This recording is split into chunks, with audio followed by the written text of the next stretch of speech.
Imagine you were standing in a battle line 3,000 years ago. There is no gun, no distance.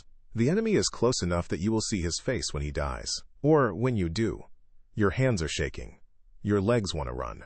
Every animal instinct you own is screaming one word at you: leave.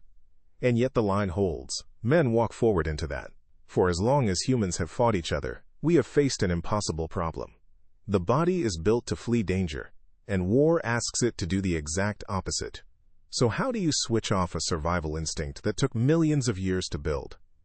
The oldest answer in the world is chemistry. Long before anyone understood the brain, armies had figured out that fear lives in the body, and that the body can be edited.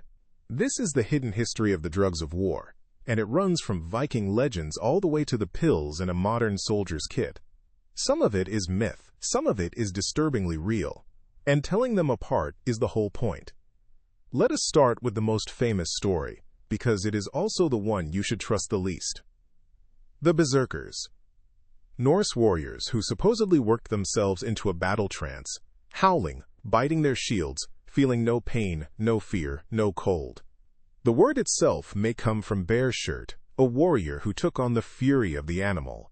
They terrified their enemies, and they terrified their own side. And for the last few hundred years, one explanation has floated around: mushrooms. Specifically, Amanita muscaria, the red and white toadstool from every fairy tale, which contains genuinely mind-altering compounds. It is a great story. Here is the problem. There is almost no solid evidence for it.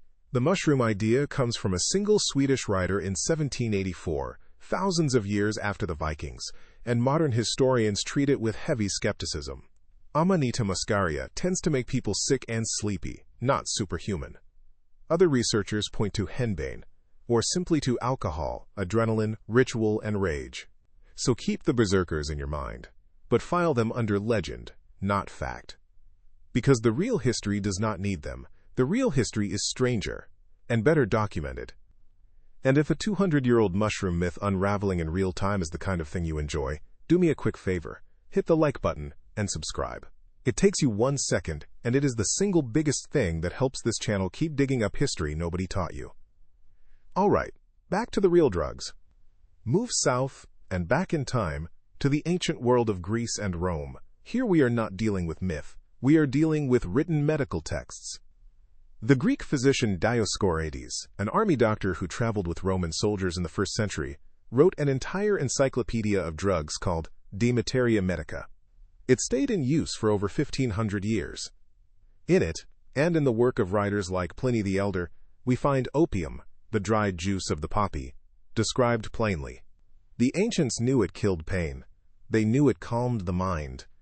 And an army that can dull pain and calm fear has a weapon that has nothing to do with swords. They also knew mandrake, a plant so loaded with narcotic compounds that it became tangled in magic and legend for centuries. They knew henbane. They knew hemlock. They knew, in remarkable detail, which plants could deaden a body and quiet a mind. A soldier going into the horror of close combat did not have to go in fully awake to it. That was a choice available 2,000 years ago. And then there is wine, which we barely think of as a drug at all, and which was probably the most important battlefield drug in all of history. Before a battle, across countless armies and countless centuries, soldiers drank, not to celebrate, as medicine. Alcohol is a depressant that blunts the fear response, loosens inhibition, and makes a terrified man willing to do a terrible thing. The Greek soldiers drank. The Roman soldiers had a daily wine ration built into military life. Centuries later, British sailors had their rum, and soldiers going over the top in the First World War were often given a stiff drink first, to steady the hands and quiet the part of the brain that knew exactly what was coming. Think about what that means. The most advanced fear suppression technology available to most armies in history was a cup of alcohol, handed out deliberately, right before the killing started. So why does the fear need suppressing at all? What is actually happening in that shaking body on the battle line? It comes down to a knot of tissue deep in your brain called the amygdala. It is your threat detector, and it is faster than thought. When it senses danger, it triggers a flood of adrenaline and cortisol. Your heart pounds to move blood to the muscles. Your breathing speeds up. Blood drains from your skin and your gut. Your vision narrows. and your body prepares without asking you to either fight or run. This system is a gift. It has saved your ancestors 1,000,000 times. But it was designed to escape a predator, not to stand in a line and march toward spears. On a battlefield, your own survival instinct becomes the enemy of the mission. Fight or flight is screaming flight, and the whole grim project of military training and military chemistry is about overriding that scream. Which is why the story does not end in the ancient world. It gets darker and far more powerful when chemistry finally catches up to biology. Fast forward to the Second World War. By now we are not talking about wine or poppy juice, we are talking about a laboratory. In Germany, a drug called Pervitin, which is methamphetamine, was handed out to soldiers and pilots by the millions of pills. It did not just suppress fear, it erased exhaustion. Men could march for days, stay awake through nights of combat, feel invincible and alert while their bodies were quietly falling apart. The German blitzkrieg, the lightning war, was in part a chemical event, an army that did not need to sleep. The other side was doing its own version. Allied forces used amphetamines like benzodrine to keep pilots and soldiers awake and aggressive on long, brutal missions. Across the whole war, on every side, tens of millions of these pills were consumed. The old dream of the fearless, tireless soldier had finally been bottled. And it did not stop in 1945. Militaries continued researching stimulants for pilots on long missions for decades afterward. The problem of the frightened, exhausted human body did not go away. The chemistry just got more sophisticated. The impulse that started with a Roman wine ration never actually ended. It just changed its lab coat. But here is the part the recruiters never advertise. Every one of these drugs is a debt, not a gift. And the debt always comes due. Alcohol slows reaction time and clouds judgment, which is a strange thing to hand a man holding a weapon. Opium and its relatives are ferociously addictive, and the ancient world knew people who could not stop. Methamphetamine is one of the most destructive drugs ever synthesized. The soldiers running on Pervitin crashed hard, suffered heart problems, psychosis, violent withdrawal, and a dependency that followed the survivors home long after the war ended. You do not get courage for free, you borrow it from your future self, and the interest is brutal.